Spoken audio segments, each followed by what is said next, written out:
Subong nga mayara sang coronavirus pandemic, isa sa pinakamabudlay nga butang amo ang idi naton makita ang aton nga kontra. Gani dapat mangin mahinalungon kita kag nagasunod sa minimum health protocols nga ginapatuman. Magluwas dira na kay balo-bala kamo mga kabombo nga dapat man nga i-disinfect ang mga cellphones agud malikawan ang virus. Santo sa pagtuon, ang isa ka typical nga cellphone user ang nagtandog sang cellphone sang 2,617 ka beses kada adlaw. Apang kon extreme cellphone user ka naman, ginatandog mo ang imo gadget sa masobra sa 5,400 ka beses sa isa ka adlaw. Paano i-disinfect ang mga cellphones? Una, dapat i-shutdown ini anay kagkuhaon sa case antislimpyuhan. Sunod, bason ang tela sang tubig nga may lakot nga habon o kon rubbing alcohol. Pwede man magamit sang wet wipes nga may 70% isopropyl alcohol. Gamit ini, trapuhan ang screen, likod kag kilid sang cellphone. Siguraduhon nga wala sang moisture nga magasulod sa mga port. Syempre, limpyuhan man ang phone case antes ibalik diri ang cellphone. Ang pagbinuligay sa tiun sang pandemya, tuman ka-importante. Apang, antes kita makabulig sa iban, unahon naton anay atipan ng aton tagsa kakaugalingon. You cannot take care of others if you do not take care of yourself. Base sa World Health Organization o WHO, na sa tiun karon sang pandemic, madamo ang ginaigo sang stress. Pila sa masanag nga mga emotional symptoms nga maangot sa stress, ginakipansang, pagbatsyag sang kahadlok, pagkasubo, kag kaakig. Sa bahin sang physical symptoms, nagabatsyag sang pagkasakit sang ulo, may kabudlayan sa pagtulog kapag kaon. Sa bahin sang behavioral symptoms, nagakadulaan na sang gana o kon motibasyon sa pagtrabaho. Nagataas ang pag-usa sang alcohol o kon drugs, kag wala na nagatambong sa mga ginapakigbahinan sa nga religious, spiritual practices. Magun sini, iyari ang pila ka mga panugyan sang WHO agud nga makalikaw kita sa stress. Lingawon ang kaugalingon, pinaagi sa paghimo sa mga aktibidad nga imo gina-enjoy kag ginakaluyagan, kaangay sang pagbasa, pagkulokanta, pagsaot, pagluto, gardening, kag iban pa. Mag-exercise physically every day, magtulog sang temprano or getting enough sleep, eat well,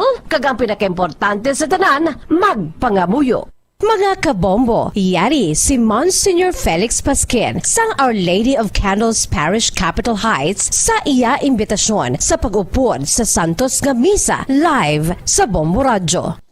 Sa aton mga kabombo, tungod sang pandemic COVID-19, ang aton nga mga tumuluo, labi na gid ang mga senior citizens kag ang mga kabataan nga alangon pa, pangabay nga hindi mag-intra sa pagtinipon-tipon. Kag isa na dira amo ang pagkadto naton sa simbahan sa pagsimba. Apang kamo makasimba gihapon, makapasalamat ka makadayaw sa Dios, kag makapangamuyo pinaagi sa aton Santos nga Misa online sa Bombo Radio Bacolod nga aton ginahiwat kada alas 6:30 sang aga. Ini sa liwat ang inyo alagad, Monsignor Felix P. Pasquin, nga padayon nga nagaagda sa inyo. Sa pag-upod sa aton Santos nga Misa, sa online sang Bombo Radio, kada Domingo alas 6:30 sing aga. Madamo gid nga salamat. Yari ang importante nga pahanumdom nga dapat sundon. Magsuksok gid sang face mask, santo sa no mask, no entry policy. Maghugas sang kamot kag magamit sang alcohol o kon alcohol-based sanitizer sa pag-disinfect. Likawan ang pagtandog sa mata, ilong kag dekada nang nagtatanggol sa mga mamamayan, patuloy na nagsasaliksik at mabilis maghatid ng mga balitang siksik at malaman. Patuloy na nangunguna sa mga issue, drama, promo at serbisyo publiko. Ito ang Bombo Radyo Bacolod, ang pambansang radyo ng Pilipinas. Fast Paradyo Bombo! Philippine Standard Time, 5 minutos na nakalipas sa takna nga alas 5 sa hapon. Bombo Radyo Bacolod. Number 1! Fast Paradyo Bombo! Maayong hapon, syudad sang Bacolod, kabugusan nga probinsya sa Negros Occidental, bugos nga Pilipinas, kag bugos nga kalibutan. Iyari naman ang pagdulong namon sa imo sa ukon mga dalalag ko, bag-o mainit-init pa ang mga balita diri sa Bombo News and Views Afternoon Edition. Subong adlaw, Biyernes, Petsa 29, nakita karon sa bulan sa Oktubre 2021. Kag, subayin sa aton sininga Bombo Radio ka Star FM Christmas Countdown, mayara na lamang kita 57 kadlaw nga nabilin antes mag-abot ang adlaw sang Pasko. Mga kabombo, una kita sa aton sa mga headlines, mga nagareklamo angot sa nadula nga lapida kaging kawat nga lungon sa mga nakalubong sa Burgos Cemetery nagdamo dagid. Lungon sa nakalubong nga babae sa Burgos Cemetery nga ginkawat tinalikdan nga adlaw, ginbalik na sa mga kawatan kagabi. Samtang General Services Office nakabaton sang informasyon nga may illegal nga nagapang-exhume sang bangkay sa Burgos Cemetery. Bacolod City Administrator nagpasalig nga pahalinon ng mga pamilya nga nagaistar sa sulod sa Bacolod North Public Cemetery. Bacolod City ginclassify bilang Alert Level 4 sa COVID. EOC nagatag nga wala sa dapat kahangawaan angot diri. Lalaki nga nakuhaan sa 3.4 million pesos nga balor sang shabu sa syudad sang San Carlos. Miyembro sang Virtuoso Drug Group suno sa kapulisan. Amo ito mga kabombo ang aton sa mga headlines. Kagkaroon, lito na kita sa mga detalye na sa aton nagapaunang nga mga balita. Upod sa inyo sining nga mga tagbalita. Bombo, Zaldy, Forro, II. Kag Bombo, Dejesus, Madrigal. Sa detalye na sa aton nagapaunang nga mga balita, nagdata nagid ang kinawatay sang lungon sa mga ginlubong sa Bacolod North Public Cemetery sa Dalan, Burgos. Tinalikdan nga adlaw gintiltig ang pansyon ni Leodoro Esponilla nga napatay sang Nobyembre 25 sa tuig 2016. Kaging kawat ang lungon sini. Amatulan ni Esponilla ang ginbilin sa mga suspetsado sa gwa sa iya sini nga pansyon, pati aya sini Barong kag De Largo. Sunod sa kay Rodel, nagapanglimpyo sa Burgos Cemetery, nakita na lamang nila nga nakalkal na ang lulubngan ni Esponilla kag yara sa gwa sang pansyon ang bangkay sini. Ginsaylo naman nila ini sa ibabaw sa iban nga pansyon, agod nga mas maligwa ang lugar. Sunod diri, wala sila sang idea kung sino ang nagkawat sang lungon. Madamo naman sunod sa iya ang marmol nga lapida naging kawat sa sulod sa Burgos Cemetery. Sunod sa kay Rodel, hindi magnubo sa Shen ang nagdangop sa Bacolod Police Station 4 agod nga magreklamo bagod ito kiba naman sang maini nga wala nang lapida sa ilahi mata. Subong nga hapon nakabaton sang informasyon ng Bombo Radio nga nahimos na ang matulan ni Esponilla. Ginbalik sa mga kawatan ang lungon sang babae nga nalubong sa Bacolod North Public Cemetery sa Dalan, Burgos. Ngayon kawat hindi magnubo 3 na kaadlaw ang nakaligad. Ang patyon ni Maria Sumagaysay nga napatay sa Nobyembre 16, 1999. Ang ginkalkal sa mga suspetsado kag ginkawat ang lungon sini. Ginputo sa mga suspetsado ang tulaan ni Sumagaysay sa sako kag plastik kag ginbilin lang sa gwa sang pantyon. Tinalikdan nga adlaw nagbisita sa sementeryo ang pamilya ni Magaysay, ganin ato kiba ng ginhimo sa mga kawatan. Matapos mabalita, ginbalik sang suspetsado ang lungon kagabi apang wala nadakpan kun sanday sino ang mga kawatan. Gintungtong Manila ang tulaan ni Magaysay sa lungon apang nawigit naman sa guwang iya nga pustiso. Nagreklamo man kay na si Andy Garcia sa barangay Jess, Bacolod City nga gintiltig man ang lapida sang duhan niya kaugangan. Sunod ri ang ugangan niya nga lalaki ang nagtaliwan 7 na katuig ang nakaligad, kaya gintupad naman diri ang iya nga ugangan nga babayi nga nagtaliwan 3 katuig na ang nakaligad. Kinpakamaayo naman ni Garcia nga ipablatter sa Police Station 4 ang pagkawat sa lapida sa iya mga ugangan. Samtang nakabaton sa informasyon ang General Services Office o kunang GSO sang syudad sang Bacolod nga amo ang nagadumala sa Bacolod North Public Cemetery sa Dalan, Burgos na may grupo nga illegal nga nagapang-exhume o kung nagakalkal sang ginlubong sa sementeryo kag ginaisnan sang bag-o nga lubong kabaylo sang kwarta. Sa interview sang Bombo Radio kay Bacolod City Administrator Attorney Joseph Edward Quansing, nakabaton sa informasyon sa GSO Head Melvin Recabar nga mayara sa nagapangontrata sa sulod sang Burgos Cemetery bisan wala na ginapanulgutan diri nga bag-o nga lubong halin sang tilikdan nga tuig. Ang grupo sunod sa kay Quansing amo ang naga-identify sa tanan na nga ginlubong sa sementeryo kag haluson wala na ginabisitahan kag ilan na nga gina-exhume agod nga malubngan sang bag-o kag nagasukot ang mga ini sang bayad. Matugiban lamang sa pamilya nga illegal nga gin-exhume ang ila sinipatay suno kay Kwansing kon magbisita na sila sa sementeryo kon Tigkalalag. Suno sa city administrator, nagmando na ini nga himuon ang matikang agod nga mapungga na illegal nga ginahimo sa Burgos Cemetery. Kaga makasuhan gid ang madakpan nga suspetsado. Nagapati naman sa kabar nga gabi nagakatabo ang kinamatay bangod wala sa security personnel ang city government nga ginpahamtang sa Patsokon gabi. Sunod sa Kwansing may nagabantay sa Patsokon daytime apang tubtob lamang inila 5 sa hapon. Ini man ang rason sunod sa iya nga naghingyo ang city government sa ang bulig nagikan sa Bacolod City Police Office nga rondahan sa mga personnel sa Bacolod Police Station 4 ang Burgos Cemetery. Kunyara kung punda according to the investigation, the pangontrata na ginimod na nila, gina-identify nila ang mga so na wala na may kasapak o wala may kabisita dugay na, i-exhume nila and then they make room for bag-o nga patay. Kasukot na sila dayon. Kung tiyon naman sa pista minatay, magbisita dira ang pamilya sa atong gin-exhume nila, dira na maginuwa. Ang kamay sa pagpahag ni Bacolod City Administrator Attorney Joseph Edward Kwansing.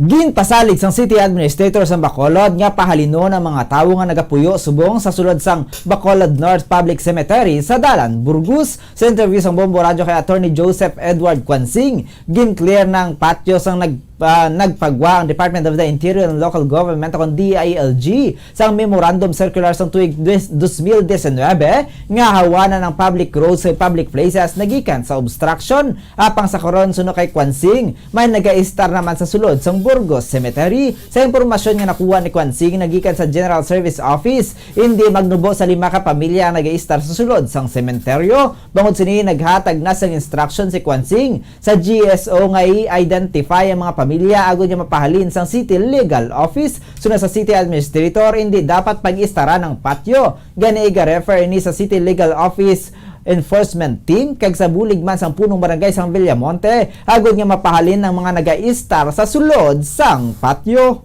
More or less, mga 5 families, nag-i-start sa sunod. Okay. Yung instruction ko to kay GSO head identify them and we will have our City Legal Enforcement Unit who is responsible, which is the responsible office para matahali na da sila. Kaya definitely, hindi na daya pwede istaran. Ang kaban sa pagpayag ni Bacolod City Administrator Attorney Joseph Edward Kwansing.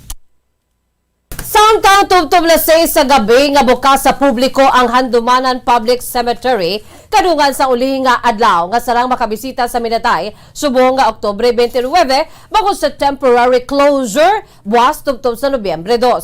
Sa pagbisita sang Bombo News Team kay ina sang udto mayara sang tarpaulin sa gwa mismo sang Handumanan Public Cemetery nga nagapahibalo sa publiko angot sa closure sumugod buwas. Santo naman sa Executive Order No. 50 Series of 2021 nga gin-issue ni Bacolod City Mayor Evelio Bing Lunadia. Sa interview sang Bombo Radio kay Jen nagabaligya sang kandila sa Handumanan Public Cemetery, madamo man ang nagabakal sang kandida humalin sa tinilikdan nga adlaw kag maka-income man ini sa 1,000 ka pesos kada adlaw. Nagmahal naman ang presyo sang bulak nga ginabaligya sa entrance ng sementeryo. Ang gamay nga basket ang nagabili sang 100 pesos apang malaka na lamang ang nakatibsok nga bulak. What did ma'am? What did ya? Subot-subot man kadadlago makalibo man. Nagtaas ang presyo sang kandila ma'am? Wala man. Wala man sa naman Among Japon. Ang sa bulak amo man sa Japon. Oh, nagmahalagi ng bulak. Kasi ang basket ma'am. 100. Ang kabahin sa pagpag ni Jen nagabaligya kandila sa Handumanan Public Cemetery. Naghingyo man sang kooperasyon sang pasabahin sang publiko si Bacolod City Administrator Attorney Joseph Edward Kwansing. Asunod diri tubtob sumong na lamang adlaw ang pagbisita sa patio kung sarang man nga makabisita sumugod sa Nobyembre 3. May ara nakita sa Executive Order No. 50 wherein ginamando nga ang pagbisita ginadilian sugod buwas Oktubre 30 hasta Nobyembre 2 wala lang bisita and pagka November 3 pwede naman kamo kabisita. Ang tuyo ta dira is para lang i-avoid ang pagdatnanay. Ara gyapon ang pandemic. Ang kabayan sa pagbag ni Bacolod City Administrator Attorney Joseph Edward Quansing. Nangin matalunsay ang pagbisita sa mga pumuluyo sa nagkailan nga mga sementeryo sa bilog nga Region 6 kadungan sa selebrasyon sa Tigkalalag subong nga tuig 2021 sunod sa mga kapulisan sa Western Visayas. Sa interview sa Bombo Radio Bacolod kay Police Lieutenant Colonel Ariel Soles, tagpamabas ang Police Regional Office, ginpahayag sini nga matawhay ang pagpadulong sa mga pumuluyo sa mga sementeryo sa bilog nga rehiyon bangod wala sang untoward incident nga na-report. Sunod dili wala man sa naglapas sa mga health protocols bangod malawig man ang oras nga ginhatag sa mga pumuluyo sang local government units sa LGUs agud nga makabisita sa patio. Nagpanugyan man ni sa mga magabisita pa nga magsunod sa minimum health protocols nga ginapatuman bangod sa COVID-19. So far, wala man kita sang may nadakop no, nga nag-violate ng mga protocols considering malaba ang tiempo na ginhatag sa mga local government units para sa aton mga kauturan nga magbisita sa mga nagkalain-lain nga sementeryo. So, hindi amo ginakadamo ang volume sang mga tao nga nagbisita sa aton mga sementeryo. Ang kaban sa pagpahayag ni Police Lieutenant Colonel Ariel Soles, tagpamabas ang Police Regional Office 6. Philippine Standard Time, 16 minutos na nakalipas sa takna alas 5 sa hapon, kagdugang pagid. Iban pa ginato nagapuna nga mga balita lokal ginatag sa Executive Director sa Emergency Operations Center sa Bacolod nga wala sang dapat kangawaan sa classify sa syudad bilang Alert Level 4 sa COVID cases halin Nobyembre 1 tungtong 15. Sa interview sang Bombo Radio kay M.Ang, duha ka semana nga data sa COVID cases ang ginabasehan sa Interagency Task Force sa alert level bagod 8 pa lang kaadlaw sunod sa iya nga nagnubo ang kaso sang COVID sa Bacolod. Wala pa ini nag-reflect sa subong nga classification apang ginalauman nga mag-reflect na ini sa masunod nga duha ka semana. Sunod sa kay ang wala sang kinalain sa GCQHR ang restrictions sa Bacolod kag nabasihan sa mga guidelines ang executive order nga gin-issue naman ni Mayor Beng Leonadia. Sa idam sa alert level 4, ginaengganyo ang mga nagaedad below 18 years old kag above 65 years old nga magtiner na lamang sa sulod sa balay. Samtang nga nakabutang naman sa EO ni Leonadia nga ginaabisuhan ang below 15 years old kag above 65 years old nga magtener sa balay. Ginapaabot naman ni ang nga istoryahon sang EOC kon mag-appeal pa para sa reclassification ukon hindi. Ginagamit nila ang 14-day data or every 2 weeks nga data na ang ginabasihan sila sa pag-classify. So therefore, ang previous 2 weeks, siguro mga subong mga 7 to 8 days pa man lang kita nga nanaog ang mga cases. Okay. So hindi na siya fully reflect, hindi pa na siya mag-reflect sa aton nga data sa classification for this particular period. We are expecting sa dason nga reclassification na Ang kamay sa pagpahag ni EOC Executive Director M.Ang, wala naman sang problema para sa travelers sunod sa kay-ang bangod nga ang fully vaccinated individuals nga magasulod sa Bacolod ang hindi na required na magpresentar sa negative RT-PCR test kundi mapakita na lamang sang vaccination card. Mas mapos pagid sunod sa iya para sa mga nabakunahan sa syudad sang Bacolod. Subong wala nagigagani problema, Bugo Daniel, ang magbiyahe kay wala na kita nag-require ng RT-PCR. Ang ipakita mo lang ang imo lang vaccination card. Kung fully vaccinated ka, you are free to travel. Amo na subong. So masapos na gid no kag may ligwa na gid subong nga makabiyahe ang aton mga pumuluyo, especially kung Bacolod non ka. Ang kamay sa pagpahag ni EOC Executive Director M.Ang. Nagpatag ang commanders ng Provincial Incident Management Team sa Negros Occidental angot sa delayed nga pagwasang matuod nga numero sa nagkalamatay bangod sa COVID-19. Sunod kay Dr. Zibard Gerhardt Kailian, ang numero sa nagkalamatay nga nagwas subong nga adlaw hindi ang aktual nga number of deaths bangod ang iban diri ang madugay na nga napatay. Sunod diri nagadepende sa reporting sa local government units kon LGUs ang nagaabot sa Provincial Health Office bangod mayara sang Municipal o kon City Health Office nga tingob nagasubmit sang report gani nagakaulihi. Ang iba naman nga COVID cases ang report subong nga semana ang naka-recover na tinalikdan nga semana. Ang COVID deaths naman ang gina-validate pa kung COVID gid man ang ginkamatay. Isadag ko ang deaths nato wherein nga hindi na siya sa among ginangadlaw Maybe sa iba na siya adlaw na tabo, no? But wala na na-report sa CHO. Ano pa lang nga, nang ulihi bala ang pag-report. So, reporting system, taga, amuman sa ating mga recoveries, ulihi. That's why nga, kung maglantaw kita, dapat kung pila kabilog ang new cases, kung mag-isip ka up to 14 days, dapat, na sila, recovered na sila doon tanan. Ang kabayan sa pagpahayag ni Dr. Zipar Gerhard Kailian, commander sang Provincial Incident Management Team sa Negros Occidental. Samtang ginkalipay sang labor sector sa Negros Occidental ang panindugan sa Department of Justice o DOJ nga hindi dapat pagpiliton ang mga empleyado nga magpabakuna batok sa COVID kag ang hindi magpabakuna ang hindi pagsweldohan. Ini ang kasunod naman sa patag ni Justice Secretary Minardo Guevara nga nakabutang sa COVID Vaccination Act of 2021 nga hindi dapat paghimuon ang vaccination card bilang additional requirement para sa pag-eskwela, pagtrabaho o kung anuman nga transaksyon sa gobyerno. Sunod kay Winnie Sancho, ang Secretary General sang General Alliance of Workers Association, discriminatory kag unconstitutional ang pagpilit sa mga empleyado nga magpabakuna bagod ang layi nagabando nga voluntary lamang ang COVID vaccination. Sa karon nga kabudlan sa sitwasyon bagod madamo ang nadulaan sa trabaho, sunod sa kay Sancho, dehado ang mga mamumugon bagod nagnubo ang sweldo sa iban, samtang iba naman ang nabudlayan nga mag-survive bagod nga nadulaan sa trabaho.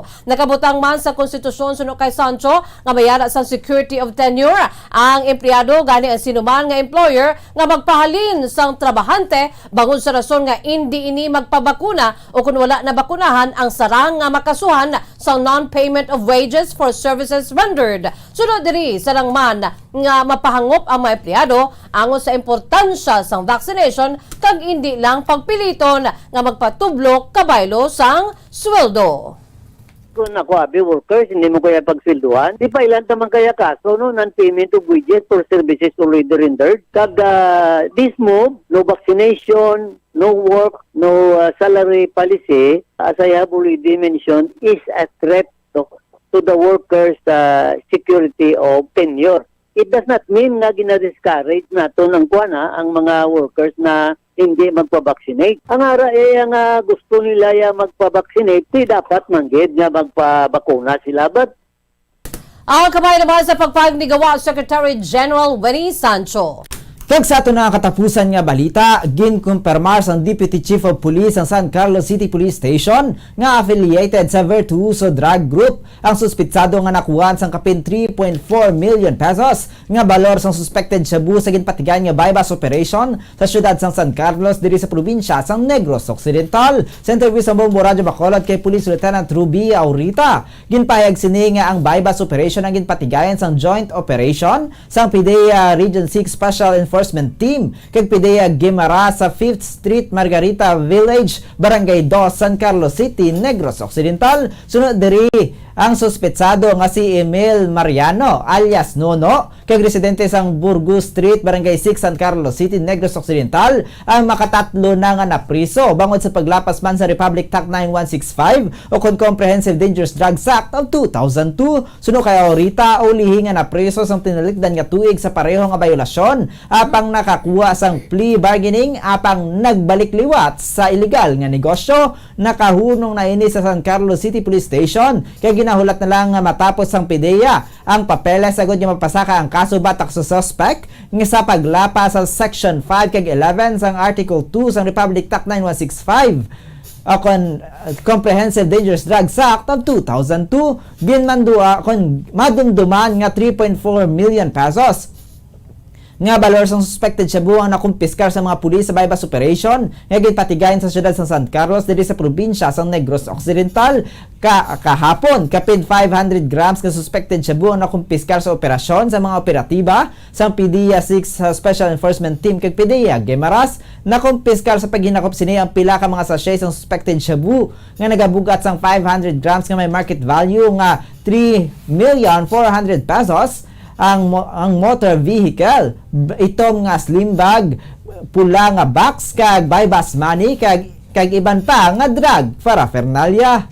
Ang suspect naton sa record namon katatlo na ni siya na kailan sang kaso sa same nga offense. Medyo dugay na to ang una nga pagkadakop sa iya. And then ang pinaka-latest is last year lang pero naka-avail ni siya sang play bar game. Amo na nga nakagwa siya. Actually, more or less mga 3 to 4 months pa lang siya guro nga nakagwa sa prisuhan, and then nagbalik naman siya sa iyang negosyo.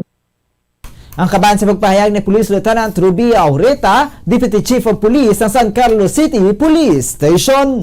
Philippine Standard Time, 26 minutos na nagalipas sa takna alas 5 sapon mga kabombo. Kagamoy ito ang mga kondan sa ato nagapaunang mga balita diri sa Bombo News and Views Afternoon Edition. Antes kita magtakop aton anay panumbalikan, aton sining mga headlines, mga nagareklamo angon sa nadula nga lapida kaging kawat nga lungon sa mga nakalubong sa Burgos Cemetery, nagdamo na gid.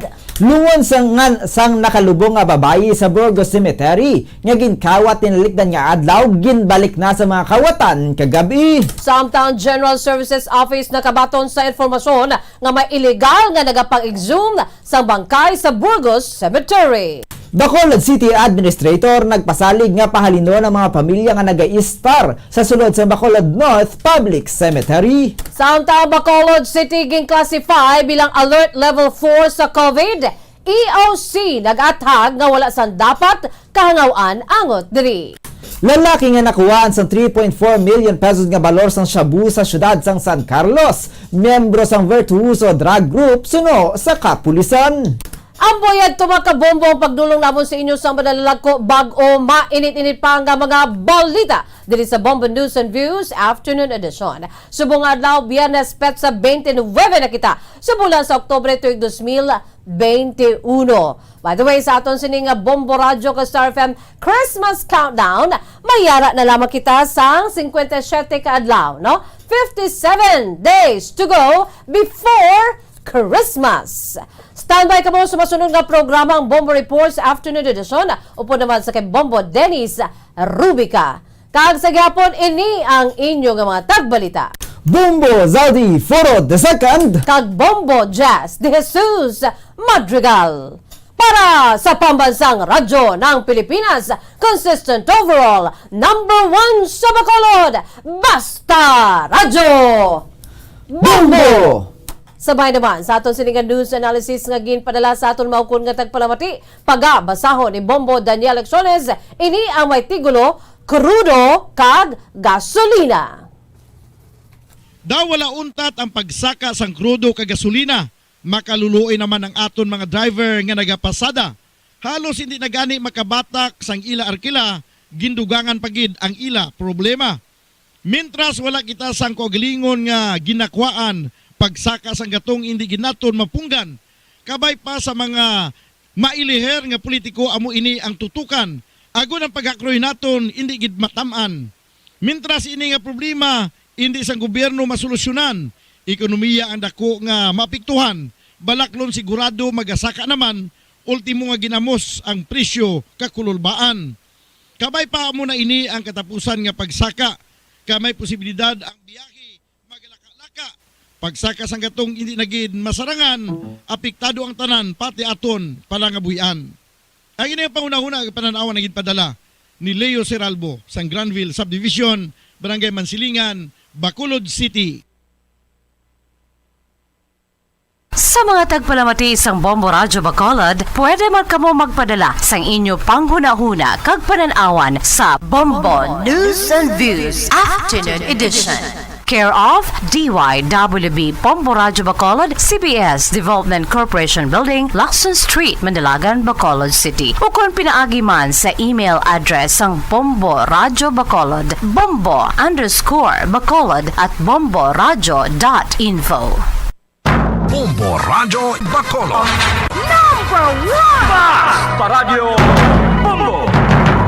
Nakahibalo-bala ka mo nga sunod sa latest statistics ng World Health Organization o kung WHO nga kapinakaroon sa 800,000 ka mga tawang nagakapatay kada tuig bangod sang paghikog. Kag ang suicide among isa sa mga leading causes sang kamatayon sa mga pamatanon nga nagapang-idaron sang 15 tub 19 anyos. Paano naton mabuligan ang aton mga teenagers in distress o kung mga pamatanon nga makabig suicidal? Yari ang pila ka mga tikang, mangin sensitibo sa mga tawo nga ginaduha-duhaan nga may plano nga mag-suicide. Kung may maobserbahan o kung makitaan nga mga senyales, hindi ni pagbaliwalaon ilabi na kung makitaan nga depress ang pasyente. Maghatag sang panahon nga kamustahon ini, istoryahon kag pamatian kung ano ang mga hibubunot sini kag kung ano ang mga yara sa balatyagon sini. Listen non-judgmentally. Kung masanag ang senyales nga may plano ini nga utason ng kabuhi, ikaw nga nakahibalo dapat nga hindi ini pagsekretohon. Mangayo sang bulig ilabi na gid sa mga ginikanan sini. Hindi pagbayaan ang natungdan nga nagahisahanon and seek immediate support from health services. Suicide is preventable. Magmangin sensitibo kita sa atong isig kapareho kag handa nga maghatag sang panahon kag bulig kung ginaginahanglan. Mga kabombo, yari si Monsignor Felix Pasquin sang Our Lady of Candles Parish Capitol Heights sa iya imbitasyon sa pag-upod sa Santos nga Misa live sa Bombo Radyo.